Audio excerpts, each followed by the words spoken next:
बच्चों, मैं आपकी इंग्लिश टीचर टीना सिंह आप सभी का मेरे चैनल लर्निंग इंग्लिश पर बहुत बहुत स्वागत है। बच्चों, आज की वीडियो में हम डिस्कस करने जा रहे हैं क्लास 10th की इंग्लिश बुक का लेसन नंबर 8 जिसका नाम है वन स्टेप अहेड।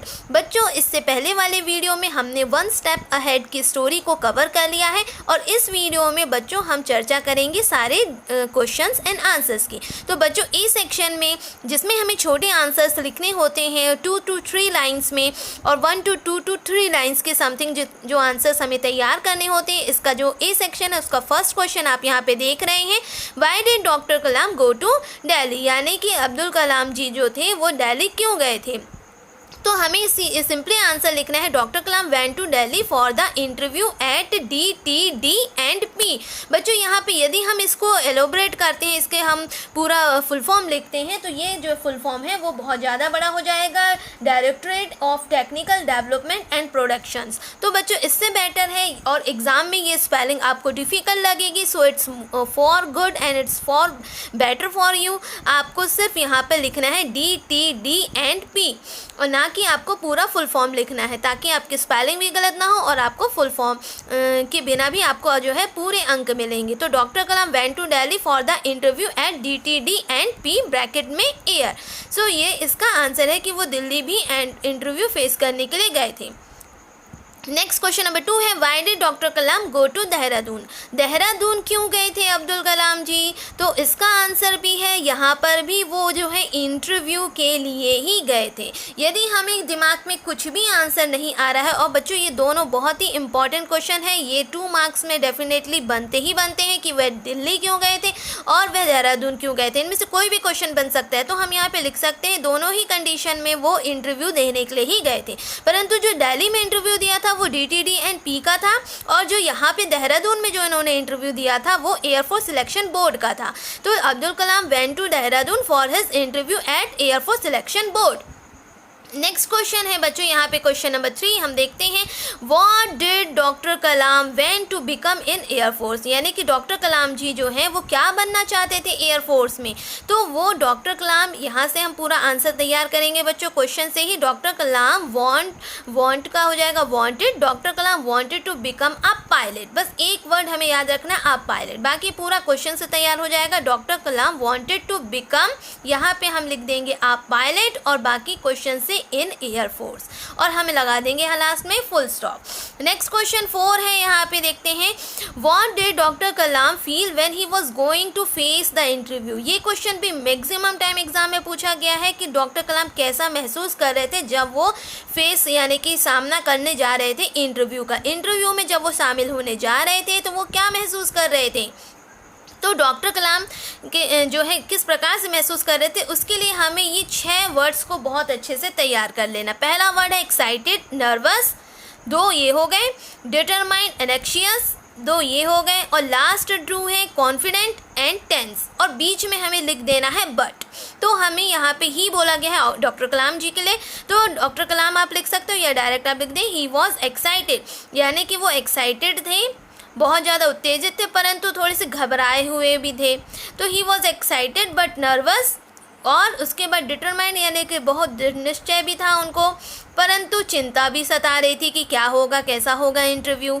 उसके बाद वो बिल्कुल उनको विश्वास तो था परंतु थोड़ा सा तनाव भी था, कॉन्फिडेंट बट टेंस। तो बच्चों ये 6 वर्ड्स आपको बहुत अच्छे से तैयार कर लेना, excited but nervous, determined but anxious and confident but tense. बाकी पूरा हम क्वेश्चन से बना सकते हैं, यहाँ से हमने बना दिया है when he was going to face the interview, यानी कि जब वो इंटरव्यू का सामना करने जा रहे थे वो एक्साइटेड और थे परंतु नर्वस थे, डिटरमाइंड थे परंतु एनेक्शियस थे, कॉन्फिडेंट तो थे परंतु तनावग्रसित भी थे। तो ये इंपॉर्टेंट क्वेश्चन है। नेक्स्ट हम देख लेते हैं question number 5 why did doctor Kalam go to Shivanand Ashram. अब डॉक्टर कलाम जी शिवानंद आश्रम क्यों गए थे, ऐसा क्या हुआ कि वो शिवानंद आश्रम गए।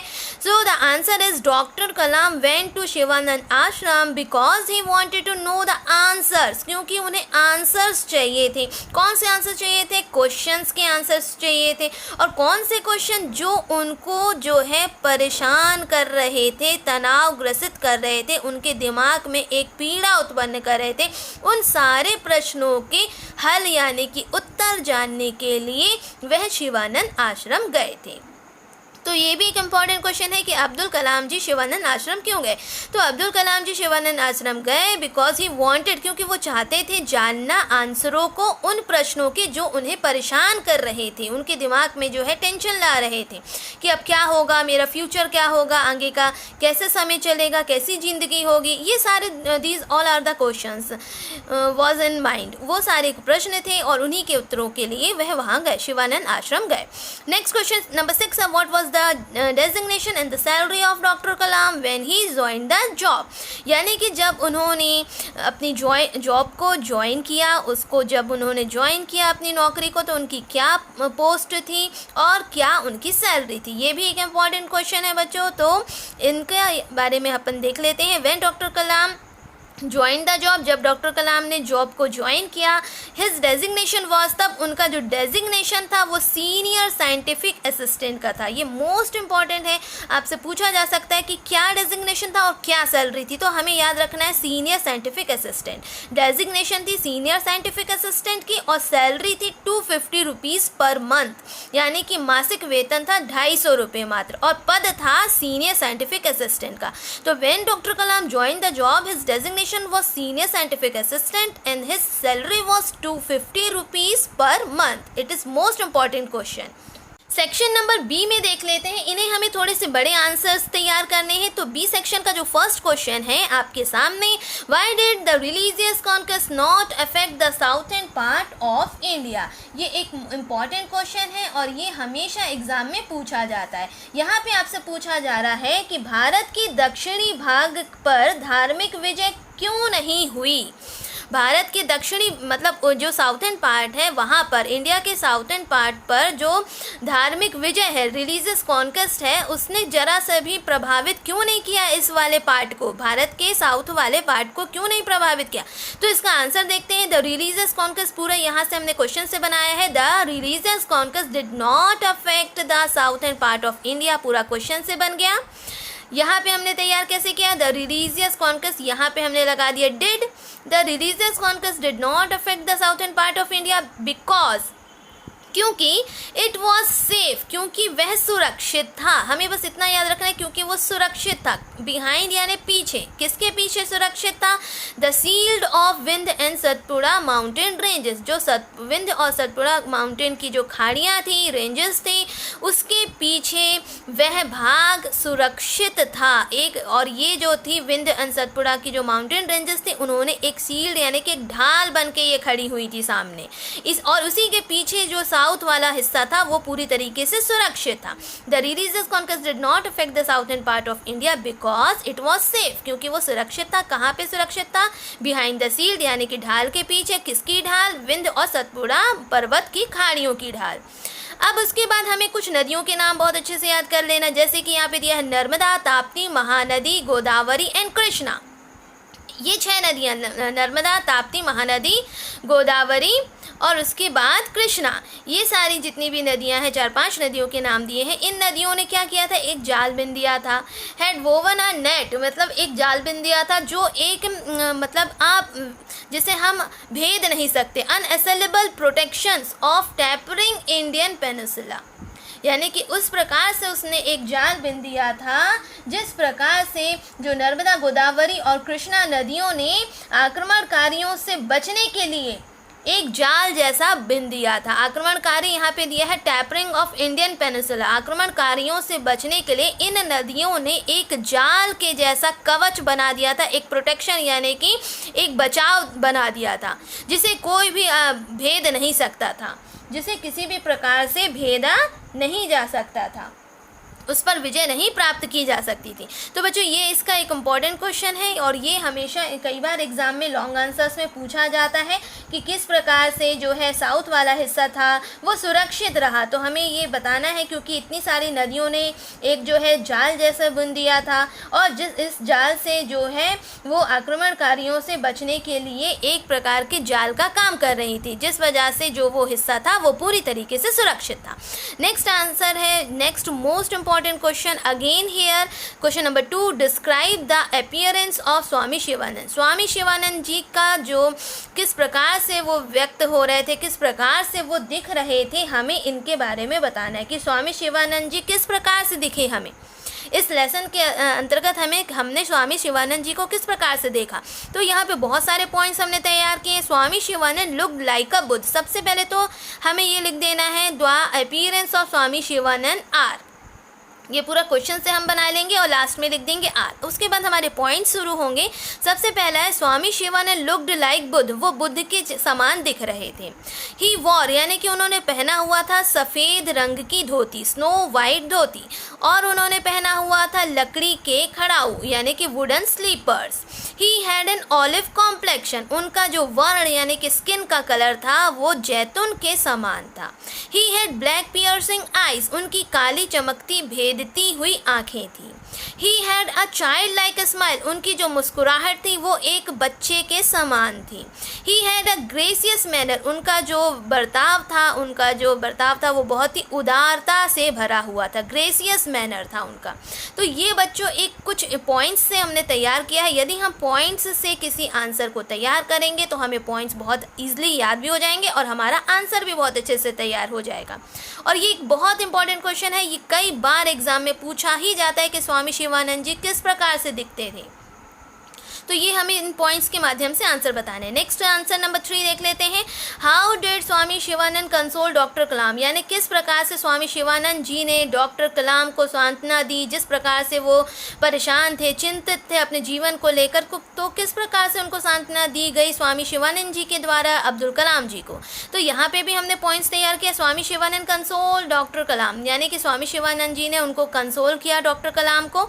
उन्होंने किस प्रकार से कंसोल किया. He said. उन्होंने कहा. पहले पॉइंट्स में हम ये याद रखें कि उन्होंने कहा था accept your destiny and go ahead in your life. यानी कि अपने जीवन के भाग्य को तुम स्वीकार करो, एक्सेप्ट कर लो अपने भाग्य को, और उसी के साथ जो है अपने जीवन में तुम आगे बढ़ जाओ. अपने भाग्य को स्वीकार करो और अब जीवन में आगे बढ़ो. You are not destined to be an air force pilot. दूसरा वाक्य उन्होंने ये कहा था कि तुम्हारे भाग्य में ही नहीं लिखा था कि तुम एयरफोर्स पायलट बनोगे. You are not destined to be an air force pilot.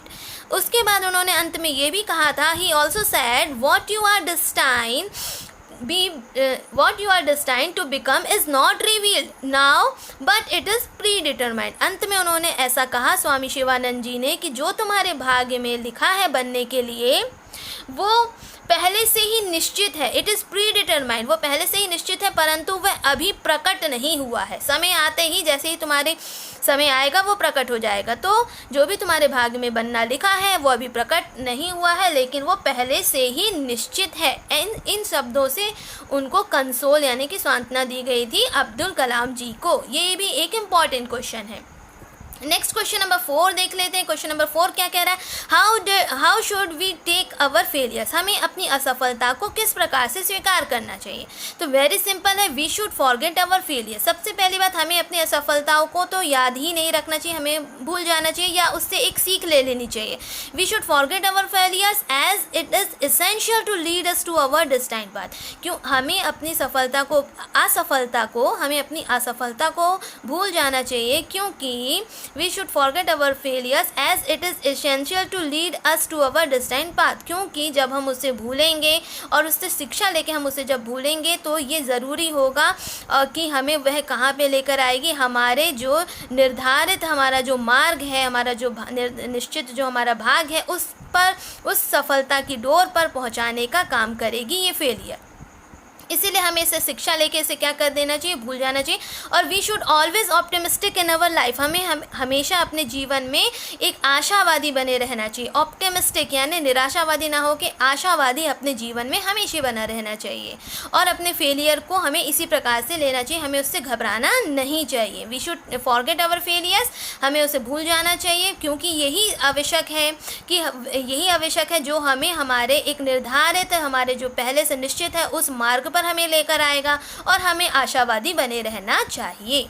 बच्चों बी सेक्शन का क्वेश्चन नंबर 5 देख लेते हैं। How did Abdul Kalam describe the man and women folk as he saw them from the windows of the compartment. यानी कि जो अब्दुल कलाम जी थे उन्होंने किस प्रकार से वर्णन किया है उन आदमियों का, उन औरतों के झुंडों का जो वह देख पा रहे थे अपने कंपार्टमेंट की विंडो से। तो उनका वर्णन हमें करना है। तो बच्चों यहाँ हमने क्वेश्चन से ही तैयार किया है। Abdul Kalam described the man and women folk as he saw them from the window of the compartment. और उसके बाद हमने यहाँ पर उनको जो वर्णन उन्होंने किया है वो हमने बताया है। तो यहाँ डैश लगा देंगे। उसके बाद पहले पॉइंट्स में जो उन्होंने कंपार्टमेंट की विंडो से देखा तो वो ये था, the man in the fields in their white dhotis and turbans. आदमी और औरत, इसमें से जो आदमी लोग थे वो खेतों पर अपनी सफ़ेद धोती और पगड़ी पहने हुए नजर आ रहे थे। जो महिलाएं थी the women in bright splashes, वो जैसे जो एक अलग सा एक रंग निकलता हुआ प्रतीत हो रहा था। स्प्लैशेस ऑफ कलर यानी रंग बिरंगे कलर में बिखरी हुई नज़र आ रही थी। Against the green background of the paddy fields, यानी कि जो हरा बैकग्राउंड था, पूरा जो समतल रंग दिखाई दे रहा था पैडी फील्ड्स की वजह से, बिल्कुल टोटल पूरा हरा ही हरा दिखाई दे रहा था। और उस पर ये जो रंग बिरंगे कपड़े पहनी हुई महिलाएं नज़र आ रही थी, तो वो जो है रंग बिखेरती हुई अलग सी नजर आ रही थी। किस खेतों पर? धान के खेतों पर। It seem to depict beautiful paintings, ऐसा प्रतीत हो रहा था उन्हें देखने में जैसे कोई वो एक ब्यूटीफुल पेंटिंग यानी कि कोई चित्रकारी प्रदर्शित करी जा रही हो। इस प्रकार से ये जो है चित्र प्रतीत हो रहा था एक पेंटिंग के समान। उसके बाद 4 पे है, everyone engaged in some activity, हर कोई अपनी अपनी किसी न किसी क्रियाओं में व्यस्त था। हर व्यक्ति जो है किसी न किसी क्रिया में व्यस्त था। मैन ड्राइविंग कैटल, जो मनुष्य जितने भी आदमी लोग थे वो मवेशियों को चरा रहे थे। ड्राइविंग यानी कि उनको एक स्थान से दूसरे स्थान पर चराने के लिए ले जा रहे थे। और जो महिलाएं थी वो फैचिंग वाटर फ्रॉम द स्ट्रीम्स, वो झरनों से पानी भर के लाती हुई दिखाई दे रही थी। तो ये सारे ऐसे चित्रों का वर्णन है, मतलब ये सारी चीज़ें ऐसी चीज़ें हैं जो लेखक ने यानी कि अब्दुल कलाम जी ने अपनी कंपार्टमेंट की जो विंडो है वहाँ से ये सब देखा था कि आदमी और औरत, आदमी जो थे उन्होंने धोती और जो है टर्बन लगाई हुई थी, पगड़ी लगाई हुई थी। महिलाएँ रंग बिरंगे कपड़ों में ग्रीन पैडी फील्ड पर इस तरह से प्रतीत हो रहे थे, सब देखने में जैसे कोई सुंदर चित्रकारी हो, पेंटिंग हो। और हर कोई अपनी क्रियाओं में व्यस्त था। मनुष्य जो है, आदमी जो है, जितने भी वो सारे जानवरों को चरा रहे थे और महिलाएं जो है पानी भर के ला रही थी। तो ये सारे ऐसे चित्रित की गई थी जैसे कि मानो बहुत ही सुंदर कोई दृश्य हो। ये अब्दुल कलाम जी ने हमें डिस्क्राइब किया कि मैन एंड वुमेन कुछ इस प्रकार से उनका जो झुंड है वो प्रतीत हो रहा था जब वो अपने कंपार्टमेंट की विंडो से देख रहे थे। तो बच्चों ये इसका लास्ट आंसर था। मैं उम्मीद करती हूँ कि आपको सारे क्वेश्चन एंड आंसर्स आपको बहुत अच्छे से समझ में आए होंगे। बच्चों अब चर्चा कर लेते हैं जो इस लेसन के सारे टॉप मोस्ट जो हैं क्वेश्चन एंड आंसर्स हैं। बच्चों इंपॉर्टेंट क्वेश्चंस में ए सेक्शन में सारे ही क्वेश्चंस बहुत ही इंपॉर्टेंट है और इनमें से हर क्वेश्चन जो है मैक्सिमम टाइम रिपीट हो चुका है, इसलिए हम इन पर कोई भी चांस नहीं लेंगे। हमें इन्हें पूरा तैयार करना है और नो डाउट सारे ही शॉर्ट आंसर्स हैं, तो आप बहुत अच्छे से इन्हें तैयार भी कर सकते हैं। तो ये सारे ही इंपॉर्टेंट है। उसके बाद सेक्शन बी में देख लेते हैं। सेक्शन बी में हमारा question number 2, describe the appearance of Swami Shivanand. ये मोस्ट इंपॉर्टेंट है कि स्वामी शिवानंद जी का अपीयरेंस किस प्रकार से था। उसके बाद नेक्स्ट है आपका top most important, how did Swami Shivanand console doctor Kalam, कि स्वामी शिवानंद जी ने किस प्रकार से डॉक्टर कलाम को सांत्वना दी। तो ये 2 क्वेश्चंस बहुत ही मोस्ट इंपॉर्टेंट क्वेश्चंस हैं। उसके बाद यदि आप समझे कि थर्ड मोस्ट इंपॉर्टेंट क्या है तो वो है फर्स्ट वाला, why did the religious conquest not affect the southern part of the India. तो बच्चों ये सारे इंपॉर्टेंट क्वेश्चंस हैं जिन्हें हमें जो है एग्जाम से पूर्व विशेष ध्यान देना है और इन्हें जो है अच्छे से तैयार करना है। तो बच्चों मैं उम्मीद करती हूँ कि आपको सारे क्वेश्चन आंसर्स बहुत अच्छे से समझ में आए होंगे। तो बच्चों इस वीडियो में इतना ही। नेक्स्ट वीडियो में मैं फिर आपके लिए स्टडी कंटेंट लाते रहूँगी। तब तक के लिए थैंक यू।